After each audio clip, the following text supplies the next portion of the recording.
Hello everyone, my name is Sophie and with my friend Veronica we will be analyzing two different text types. Our main objective is to demonstrate and analyze the structure of two texts by describing their main function and indicating their scaffolding, grammatical features, recurrence rules, progression patterns, and connection. The first text that we will be analyzing is a newspaper report taken from CNN News. This report narrates the consequences and facts of a man who raped a little girl. The type of text we are presenting is a narrative text, which has the main function to narrate a series of events and tell a story by describing the main protagonist, problems, and solutions with an omniscient narrator. The narrative scaffolding of this text consists of an orientation, which tells us information about the protagonist, dates, and places where the relate is happening. Then it contains the complication, which is the event that affects the protagonist. This is accomplished by a sequence of events, how the events happen, and finally the resolution with the coda. The resolution is how the problem is solved, and the coda is the learning that the event left us. The main grammatical features present in this text are proper nouns and adverbs of time, highlighted in orange, which are some days of the week that indicate when something happened. Then we have demonstrative and relative pronouns, which are highlighted in light blue, and these are used as a reference word to replace nouns. And finally, we found primary auxiliary verbs in different tenses, and this helped us to know in which time the events happened. Now, talking about reference rules, we identified three of these rules: pronominalization, co-reference, and nominalization. The first one is a pronominalization using a cataphoric reference where a unit refers to another, but it is introduced later. In this case, they started the new with a Columbus man, then they used his name Gerson Fuentes, and finally they used his last name Fuentes. The second reference rule identified is co-reference. This is the use of two linguistic expressions to refer to the same element. In this case, it is named as 10-year-old Ohio girl, which is later mentioned as the young girl, the victim, and the girl. All these terms were used to mention the little girl who is the protagonist of the event. Finally, the third reference rule is nominalization, which is the use of nouns created from adjectives or verbs. During this text, we observe the use of the verb raped and raping, and then it is mentioned the noun rape.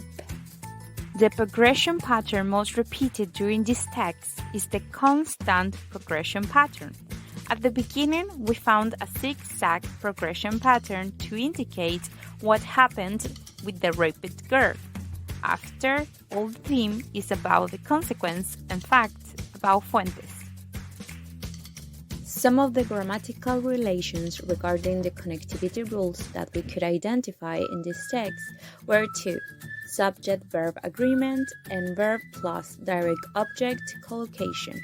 Subject-verb agreement means that the subject of the sentence and the verb matches in terms of tense and other aspects. For example, in this part of the text, police first were alert. The verb to be is were because the word police is in the plural form. Another example is Fuentes is being held. Fuentes refers to a singular person, so the verb is in the singular form is. The second main relation we identified is verb plus direct object collocation, which demonstrates the function of the transitive verb during the text. The first example is rumors of the case garnered national and international attention. Here, the question what is answered, the case garnered what? National and international attention. The same happens with the second example. Fuentes confessed to police Tuesday he raped the young girl. Fuentes confessed to the police, confessed what? That he raped the young girl. On the other hand, the main connection we found, which is related to sentence connectors and links in this text, is implicit connection, which is represented by punctuation marks, which are present during all the text repeatedly, connecting every sentence and paragraphs. The second text that we will be analyzing is taken from the World Wildlife website. The main topic of the text is polar bears. The scaffolding of this text consists of a general opening statement in the first paragraph that provides information about who is the subject that is going to be described. A series of paragraphs that contains one feature about the subject, and finally a concluding paragraph. Some of the grammatical features of this type of text are linking verbs to establish relational process, the use of adjectives, topic sentences at the beginning of each paragraph, and present simple to express universal truths.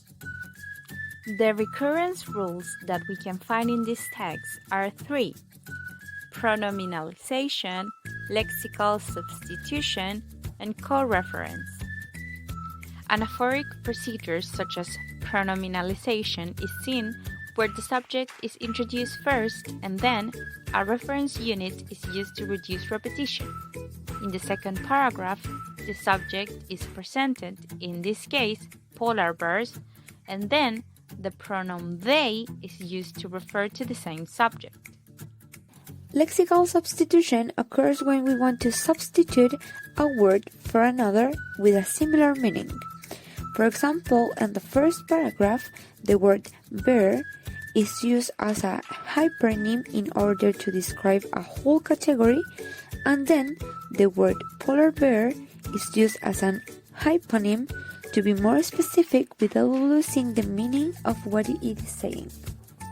Finally, the last recurrence rule that we can find is co-reference, which is the use of a linguistic expression to refer to an element previously mentioned. In this case, in the first paragraph, we can identify that the linguistic expression majestic species is referring to the polar bear, origin name which is seabird. The most frequent progression pattern is constant thematic progression because the theme is conserved, which in this case is polar bears, while the rhyme is constantly changing. Paragraphs 1, 2, and 3 are providing characteristics of the animal. The rhyme changes from saying the real meaning of polar bears, where they live, how their body is, until what they eat. The most frequent relations that we could identify are subject-verb agreement and adjective-noun collocation. Subject-verb agreement refers to matching the subject and the verb of a sentence in tense, aspect, and mood. For example, the pronoun they goes with the verb need without adding an s, and the uncountable noun news goes with the correct verb is. Another frequent relation is the adjective-noun collocation, which is a pair or group of words that habitually appear together to convey a whole new meaning. Within the text, words such as threatened species and polar bear belong to this category. Regarding the most frequent connections in the text, we can identify as a manner of implicit connection, punctualization, and as a manner of explicit connection, connectors, such as the relative pronoun which and the subordinating conjunction because. As a matter of conclusion, we can say that every type of text has its own structure, function, and grammatical characteristics. However, there are features that they share, such as the connectivity rules, progression patterns, and recurrence rules.